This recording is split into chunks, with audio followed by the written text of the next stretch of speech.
as well. Then we've got people like Naseem, who always manage to get some runs on the board. You think that Pakistani batting lineup has it in them to somehow achieve this daunting target? Yes, 350 plus runs, and this is the last ball, ladies and gentlemen. Goes for a 6, and Virat Kohli closes the innings with a bang. Pakistan has to chase 357 runs, ladies and gentlemen. This will be the highest ever chase for the Pakistan cricket team. And what way the Indian batters have batted in this. A two-day, one-day international, one of its own, which started off yesterday and will culminate today if the rain does not stop play. If the rain does not stop play, Pakistan will have to go for a world record against India too. The last time it happened was way back in 2004 in the Pakistan-India series way back in 2004 when India amassed about 348 against the Pakistanis and they were unable to chase that. So they have to go for this record chase. They have to play attacking cricket. They can very well do this. It is a batting paradise. It is a batting wicket too, but it's going to get slower. So it's going to be a great challenge. But like you were saying a little bit before, we bat till number 8. If all our batsmen contribute, we can definitely go after this target. Well, ladies and gentlemen, live images are coming your way from Colombo courtesy our sister network PTV Sports. Make sure you tune into this all-exciting match as India has set a target of 357 runs, a very daunting target after two of their players made centuries. KL Rahul and Virat Kohli, the King Kohli, made sure that he goes for a century as well and then ended the innings on a sixer. As India are looking in a very strong position right now as the match between the both arch rivals goes on. Virat Kohli and KL Rahul making sure that the innings ends with a blast. Live images from the Colombo Cricket Stadium as we talk about the Pakistan versus India match. Earlier it started off yesterday with Rohit Sharma scoring 56 runs and then he had Shubman Gill with him scoring 58 runs. He was bowled out by Shaheen Shah Afridi, caught off Salman Ali Agha and then Fahim Ashraf taking the catch of the bowling of Shadab Khan. That was the dismissal of Rohit Sharma. But then again, making sure that India's cricket team somehow goes ahead and scores 356 runs on the board were Virat Kohli and KL Rahul. A class apart, ladies and gentlemen. Let's have a look on what Shubman Gill has to say.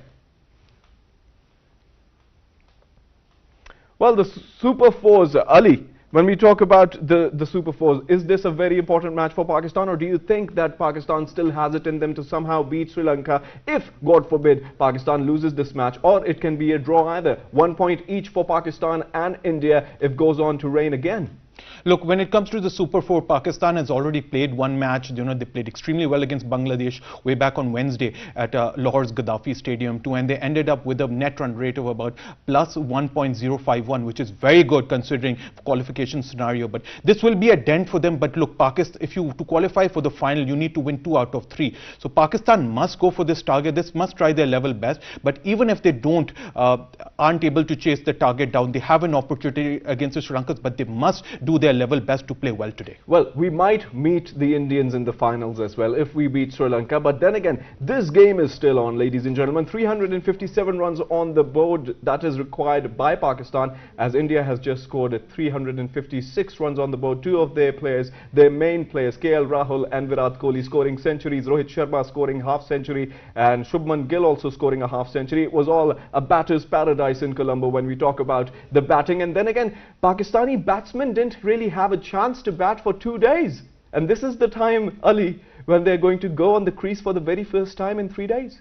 You know, the thing which is really exhausting from the Pakistani point of view is that these Pakistani bowlers in intense conditions, in really pressure cooker situation, for 3 consecutive days, Ehsan, if you think about it, they bowled against the Indians too. You talk about the game in Kandy, they bowled about 50 overs against them. They bowled yesterday and then they bowled today. So their bowlers are exhausted. Yeah. Reason being is because they bowled so much against the Indians and the Indians have gotten batting practice too. So it's really up to the batsmen, Pakistani batsmen, now to show their, their mental aptitude over here and to go against the Indians and show how much class they have, because they've got the ability. It's just about delivering on the big stage.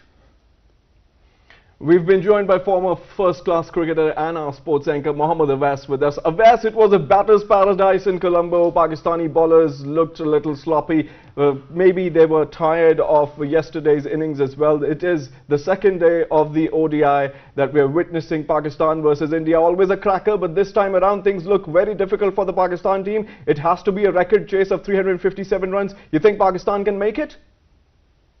Assalamu alaikum. The biggest thing was that, remember when Pakistan actually won the toss yesterday, even I was shocked to see that Pakistan elected to bowl first. I don't know whether it was due to the duck first method or due to the rain cast. But unfortunately, the Pakistani bowlers were short of one bowler today because of Haris Rauf did not bowl because of he had some little bit pain in the ribs area. So even that did cost you. Secondly, we need to now realize one thing, that your spin bowling option where the spinners come to play. I mean, you don't have a perfect, genuine spinner who can actually lead the spin attack for you. You have been struggling with Shadab Khan. He has been struggling continuously with a spin bowling option. There's no drift what he used to do, what the flight he used to bowl the googlies and all that. There has been issue with Shadab Khan's bowling. Secondly, your misfielding, your fielding was horrible today. Remember yesterday, it was two chances created by Naseem Shah. That was drop-off catch. Today, when you just watch out, your fielding has been not up to that mark. So this is the thing where the Pakistan team really needs to focus on, and it has hurt Pakistan. But it's a big total, not an easy one to chase. You need to score around 7.5 runs per over. So it would be a real challenge for the opening department, how they perform. Again, I'm going to say Fakhar Zaman innings will be the most crucial innings, how he starts up over here, because everyone has been criticizing him, and everyone, the Pakistan Cricket Board, the ex-players do back him up that he's a big match player, and he should show it today that how big match player he is. Just one of those players clicking, would that make a difference for Pakistan? Because if you look at the Indian batting lineup, they've made sure that they're class apart. Virat Kohli, we've got KL Rahul, then Rohit Sharma and Shubman Gill also scoring 50-50 for both of the opening partnership, and then a century each for the later on Virat Kohli and KL Rahul coming in. Let's talk about the pitch and the Pakistani batting as well. You talked about the spinners not really working, Shadab Khan not really working for Pakistan. Do you think the pitch had its role to play in that, or is it just because he's not in form? Yeah, I mean, he's not in form. The biggest thing is that in this kind of wicket, I know there's not much for the fast bowlers. There's still something for the spinners because it's a wicket where the ball does not easily come to your bat. I mean, you have to wait for the bowlers, but as the time passes on, it gets easier for you to bat on. The thing is that if you just watch out the Indian pace battery, yes, it's going to be led by Bumrah, but the spin bowlers, especially, they have got two spin bowling good options, Jadeja and Kuldeep Yadav.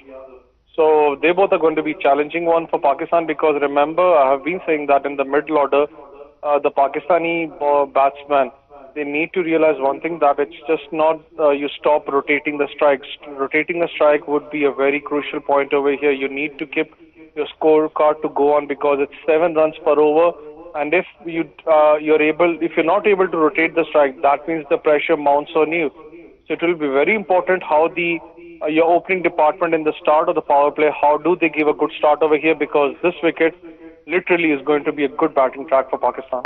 A batter's paradise indeed, as we just saw India score 356 runs. It's going to be a daunting target. Awais, I'd like you to stay on with us as we talk to Ali Mehdi. Ali, plenty of criticism on Shadab Khan. He's our vice captain as well. The spin not working for Shadab Khan. On the other hand, India has a spin attack as well. We had the pace battery that didn't really work for Pakistan. What do you make of it? No, I completely agree with you. The thing with Shadab Khan is over here is that we saw the last game in Kandy that he was taken apart by the Indians too. The reason why they actually got about 260 plus on a very difficult wicket was because the Indians are the best batsmen are the best players when they come against spin. And because Shadab Khan is out of form, they actually targeted Shadab Khan, and because of that his confidence was low. He hasn't been bowling very well in the past 1 month too, and that carried forward into this match too. And you could see, because he was nervous, he was anxious. He was bowling full tosses, a lot of full tosses with Rohit Sharma, Shubman Gill took him apart. Even Virat Kohli and also KL Rahul actually played their part in taking him to all parts of the ground too. So he's completely out of form with his spin. And then at the same time, you know, you're talking about Iftikhar and Salman Ali Agha, who weren't also able to get you any wickets too. So, you know, when it comes to this Pakistan's bowling lineup, you know, let's be honest, we are slightly one-dimensional. We are so dependent on a pace battery over here that when they don't perform, you know, there's so much pressure on the spinners too. And since the spinners are out of form too, that's where the Indians took full advantage and exposed our bowling lineup. Well, thank you, Ali, for joining us. Thank you, Mohammad Awais, for joining us as well. Ladies and gentlemen, we're going to take you back to the screen where the main bulletin is going to be going on. We'll be back with you for the more sports news. But then again, I'm feeling the pressure. You must be feeling the pressure as well. Make sure you're glued into our sister network, PTV Sports, where the match is going on live from Colombo as the arch rivals, Pakistan versus India, goes on. We'll keep you updated. It's back to the main desk. Thank you, Haqqani, and we hope that it would be a blockbuster actually, and it's not just a pressure game on Pakistan. Good luck for Pakistani captain and Pakistani team. We are now moving on towards our domestic news. As caretaker Prime Minister Anwarul Haque Kakar has directed to constitute a committee to review the arrangements for the Hajj 2024 and present a comprehensive report on complaints of pilgrims during this year's Hajj. Chairing a high-level meeting for preparations of Hajj 2024, the Prime Minister also directed to introduce an application and a website to facilitate the pilgrims. He ordered to form a reform committee for private Hajj companies and submit a report on complaints against these companies. Earlier, the Prime Minister was briefed about the preparations of next year's Hajj. The Prime Minister directed Caretaker Minister and Secretary Minister of Religious Affairs to visit Saudi Arabia to review the arrangements.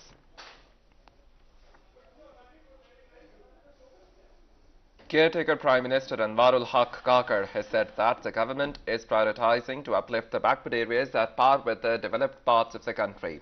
Talking to the country director of the World Bank, Najibin Haseen, in Islamabad, the Prime Minister appreciated the World Bank's role for the development of the backward areas, particularly the remote parts of Balochistan. He said that the World Bank had played its pivotal role in the relief and rehabilitation of the people affected by the unprecedented floods in 2022. The Prime Minister said the government would extend all possible administrative support for the early completion of rehabilitation work in the flood-affected areas. The World Bank country director apprised the Prime Minister of development work for the uplift of the Balochistan's backward areas, food rehabilitation work in Sindh, and the provision of the funds pledged by the World Bank in Geneva. Interim Prime Minister Anwarul Haque Kakar said the culprits of Jallianwala incident will be given exemplary punishment to prevent such occurrences in future and assured that the entire state machinery stands with the minorities. The Premier was speaking to a delegation of Christian community who called on him in Islamabad. The Prime Minister emphasized that a peaceful and prosperous society can only be established by respecting each other's beliefs. He also called upon all sections of society to play their role to create tolerance, harmony and mutual respect in the society. The delegation thanked the Prime Minister for taking timely steps after Jallianwala tragedy and paying visit to Jallianwala. Federal Minister for Law and Justice Ahmed Irfan Aslam called on President Dr. Arif Alvi in Islamabad and held discussion regarding general elections in the country.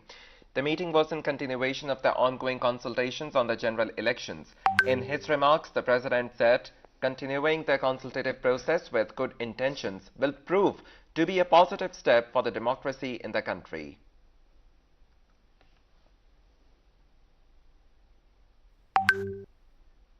Caretaker Minister Solanki has said government fully believes in freedom of press. He said this while interacting with the Delhi Press Association of the Supreme Court in Islamabad. Murtaza Solanki said the role of court reporters in journalism is very important. He said court reporting is a technical field like lawyers and journalists also need to have awareness of law. He said the main objective of the media is to convey correct information to the masses. He said services of the court reporters in creating awareness about legal matters and important court